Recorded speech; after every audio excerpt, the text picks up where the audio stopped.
सभी कर्म की सिद्ध में पंच हेतु कहलाते हैं। कर्ता, क्रिया, क्षेत्र, साधना और देव बतलाते हैं। मन देही अरुवाणी है, करे कर्म सब ज्ञानी है। जी हूँ तेरी गोविंदा, ऐसे समझे ज्ञानी है। ओम भास्कराय नमः। आज पौष मास के 29वें अध्याय में हम जानेंगे ब्राह्मणों की जीविका प्रयोगी कर्म और उनका महत्व तथा गौ की महिमा और गोदान का फल। नारद जी ने पूछा, प्रभु, उत्तम ब्राह्मणों की पूजा करके तो सब लोग श्रेष्ठ गति प्राप्त करते हैं, किंतु जो उन्हें कष्ट पहुंचाते हैं उनकी क्या गति होती है? ब्रह्मा जी बोले, श्रद्धा से शपथ हुए उत्तम ब्राह्मणों का जो लोग अपनी शक्ति के अनुसार ही भक्ति पूर्वक सत्कार नहीं करते हैं, वह नरक में पड़े रहते हैं।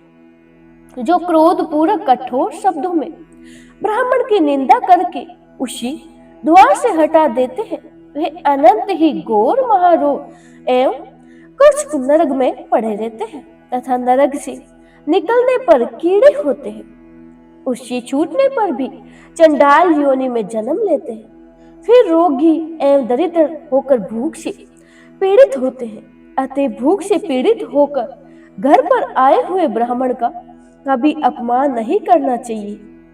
जो देवता अग्नि और ब्राह्मण के लिए नहीं दूंगा ऐसा वचन कहता है, वह 100 बार नीचे की योनियों में जन्म लेता है और अंत में चंडाल होता है। जो लात उठाकर ब्राह्मण गो, पिता, माता और गुरु को मारता है, उसका रोरव नरक में वापस निश्चय ही है, वहां से कभी उसका उद्धार नहीं होता है।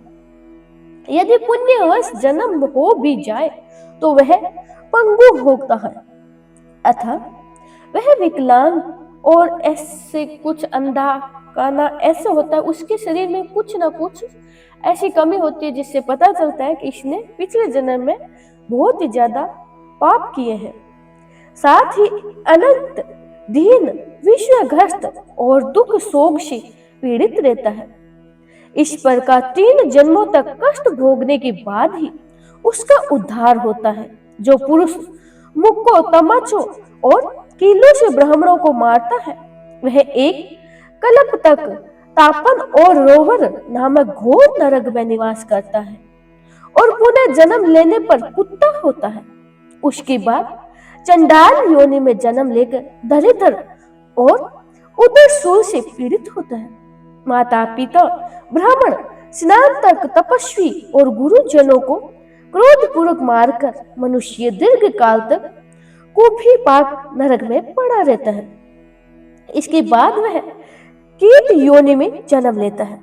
बेटा नारद, जो ब्राह्मणों के विरुद्ध कठोर वचन बोलता है, उसके शरीर में 8 प्रकार की कोढ़ी होती है। खुजली, दाद, मंडल और सुक्ति, सीधम, काली कोढ़ी, सफेद कोढ़ी और तरुण कुष्ठ। इसमें काली कोढ़ी और सफेद कोढ़ी और अत्यंत दारुण तरुण कुष्ठ, ये 3 महाकुष्ठ माने गए हैं, जो जानबूझकर महापातक में प्रवृत्त होते हैं तथा महापातक के पुरुषों का संग करते हैं। काली कोढ़ी और सफेद कोढ़ी का मतलब जिन इंसानों के ये जो धब्बे होते हैं ना सफेद, उन इंसानों के बारे में बताया गया है। काले धब्बे, सफेद धब्बे जो शरीर पे होते हैं, उन्होंने पिछले जन्म में अपने माता पिता, गुरु या ब्राह्मण को जरूर कष्ट दिया होगा, इसलिए इन्हें ये चीजें प्राप्त हुई है। अथवा महाप्राप्त के पुरुषों का संग कहते हैं, अथवा अति पातक का आचरण करते हैं। उनके शरीर में ये 3 प्रकार के कुष्ठ होते हैं। सत्संग से अथवा परस्पर संबंधित होने से मनुष्य में इस रोग का संक्रमण होता है। इसका कोई इलाज नहीं है, क्योंकि ये अपने पाप कर्म की वजह से ये धब्बे बनते हैं। इसीलिए विवेकी पुरुष कोढ़ी से दूर ही रहे। उसका स्पर्श हो जाने पर ही तुरंत स्नान कर लेना चाहिए। प्रतीत कोढ़ी, चंडाल, गोपशी, कुत्ता, राजस्वी स्त्री और भीलक का स्पर्श हो जाने पर तत्काल ही स्नान करना चाहिए। जो ब्राह्मण के नयोर प्रजाति की जीविका तथा उसके धन का अपहरण करते हैं। वे अक्षर नरक में पड़े रहते हैं। जो चुगलीखोर मनुष्य ब्राह्मणों का छिद्र ढूंढता करता रहता है, उसे देखकर यह स्पर्श करके वस्त्र सहित जल में गोता लगाना चाहिए। ब्राह्मण के धन का यदि कोई प्रेम से उपयोग कर ले तो भी वह उसकी 7 पीढ़ियों तक जला डालता है, और जो पराक्रमी पूर्व छीनकर उसका उपयोग करता है वह तो 10 पीढ़ी पहले और 10 पीढ़ी पीछे तक के पुरुषों को नष्ट करता है। विष को विष नहीं कहते हैं, ब्राह्मण का धन ही विष कहलाता है। विष तो केवल उसके रखने वाले ही है मरता है, किंतु ब्राह्मण का धन पुत्र का भी नाश कर डालता है। जो मोहवश माता ब्राह्मणी अथवा गुरु की स्त्री के साथ समागमन करता है वह घोर रोदक नरक में पड़ा रहता है। वहां से पुनः मनुष्य योनि में आना कठिन होता है। नारद जी ने पूछा, पिताजी, सभी ब्राह्मणों की हत्या से बराबर ही पाप लगता है अथवा किसी में कुछ अधिक या कम भी? यदि न्यूनाधिक होता है तो क्यों है? इसका यथार्थ रूप से बतलाइए। ब्रह्मा जी ने कहा, बेटा, ब्रह्म हत्या का जो पाप बताया गया है वह किसी भी ब्राह्मण का वध करने पर अवश्य लागू होता है। ब्रह्म हत्यारा घोर नरक में पड़ा रहता है। इस विषय में कुछ और भी कहना है, उसे सुनो। वेद शास्त्रों के ज्ञाता जितेंद्रिय एवं क्षत्रिय ब्राह्मण की हत्या करने पर करोड़ों ब्राह्मणों के वध का दोष लगता है। सर तथा वैष्णव ब्राह्मण को मारने पर उसे भी 10 गुना अधिक पाप होता है। अपने वंश के ब्राह्मण का वध करने पर तो कभी नरक से उद्धार होता ही नहीं है। 3 वेदों के ज्ञाता स्नान तक की हत्या करने से जो पाप लगता है उसकी कोई सीमा ही नहीं है। क्षत्रिय सदाचारी तथा तीर्थ स्नान और वेद मंत्र से पवित्र ब्राह्मण के वध से होने वाले पाप का भी कोई अंत नहीं होता है।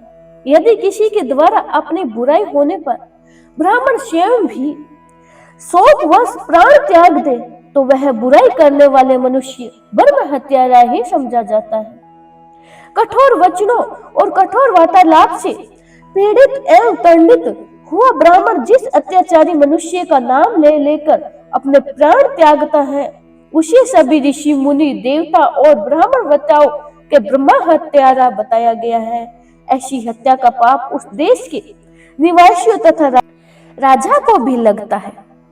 अतः वह ब्रह्म हत्या का पाप करके अपने पितरों सहित नरक में पकाए जाते हैं। विद्वान पुरुष को चाहिए कि वह मरण पर्यंत उपवास करने वाले ब्राह्मण को मनाए, उसे पसंद करके अनशन तोड़ने का प्रयत्न करे। यदि किसी निर्दोष पुरुष को निमित्त बनाकर कोई ब्राह्मण अपने प्राण त्यागता है तो वह स्वयं ही ब्रह्म हत्यारा के घोर पाप भागी हो जाता है। जिसका नाम लेकर मरता है वह नहीं, जो अधर्म ब्राह्मण अपने कुटुंबी का वध करता है उसको भी ब्रह्म हत्या का पाप लगता है। यदि कोई आतताई ब्राह्मण युद्ध के लिए अपने पास आ रहा हो और प्राण लेने की चेष्टा करता हो तो उसे स्वयं मार डाले, इससे वह ब्रह्म हत्यारा का भागी नहीं होता है। जो घर में आग लगाता है, दूसरों को जहर देता है, धन चुरा लेता है, सोते हुए को मार डालता है तथा खेत और स्त्री का अपहरण करता है, ये 6 अतायती माने गए हैं। संसार में ब्राह्मण के समान दूसरा कोई पूजनीय नहीं है और ये जगत का गुरु है। ब्राह्मण को मारने पर जो पाप लगता है उसे बढ़कर कोई दूसरा पाप ही नहीं है। बोले श्री कृष्ण भगवान की जय हो। ज्ञान योग की बात कही अब कर्म योग समझता हूँ। सकाम कर्म निष्काम कर यह दोनों ही बतलाता हूँ। समझाऊं 2 वेद है, मत करना कुछ खेद है। जे हो तेरी गोविंदा कहते यह वेद है। हरे कृष्ण। ओम भास्कराय नमः। आज अंतिम अध्याय 23वां अध्याय पौष मास का ब्राह्मणों के जीवों को उपयोगी कर्म और उनका महत्व आपको पहले 29वें अध्याय में बतला दिया था। अब उसके आगे का वृत्तांत आप जानिए।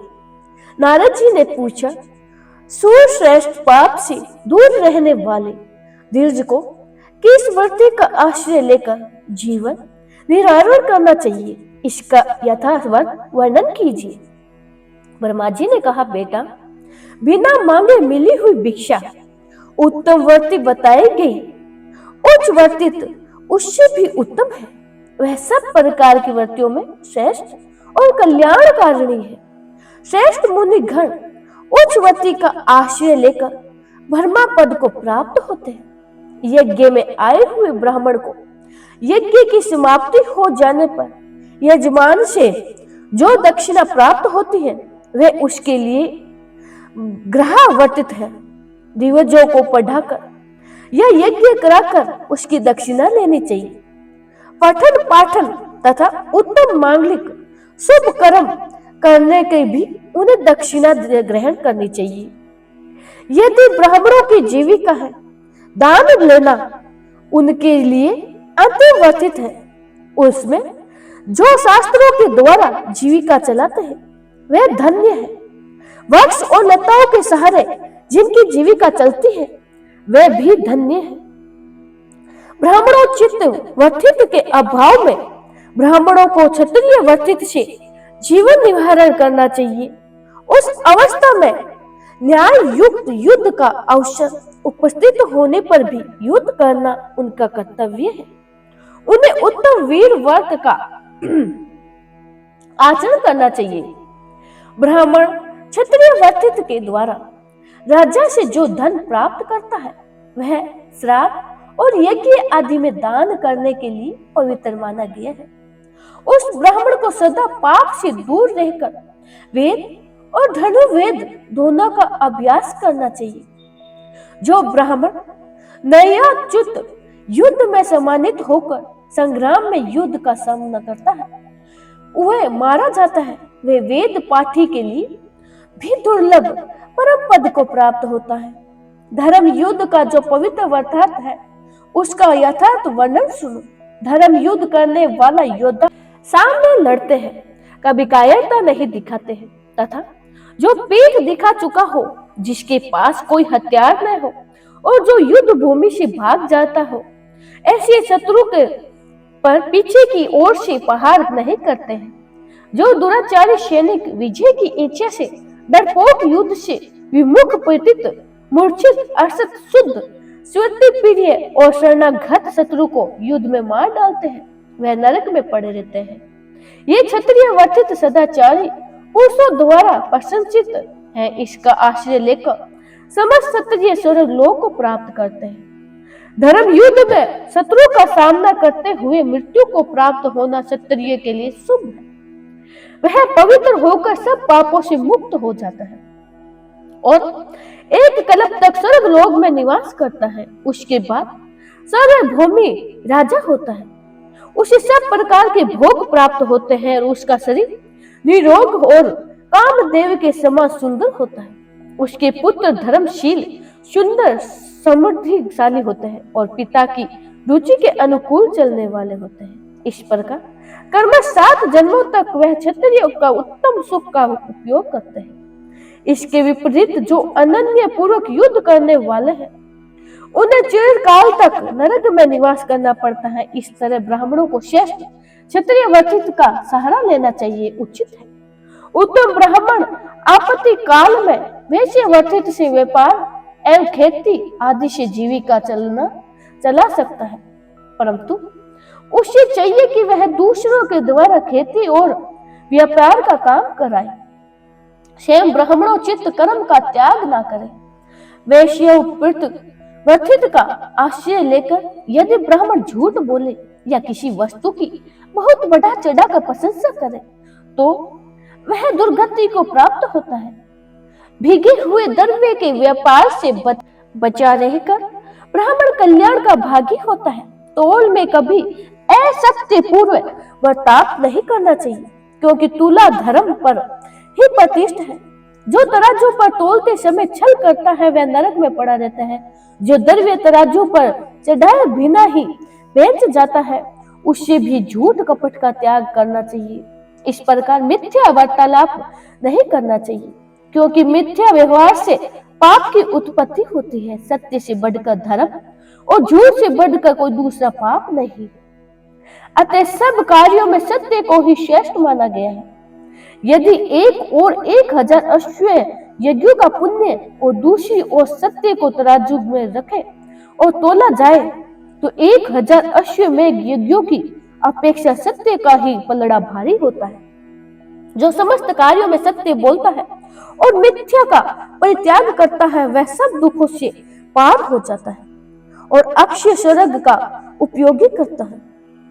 ब्राह्मण दूसरों के द्वारा व्यापार का काम करता है और किंतु उसे झूठ का त्याग करना चाहिए।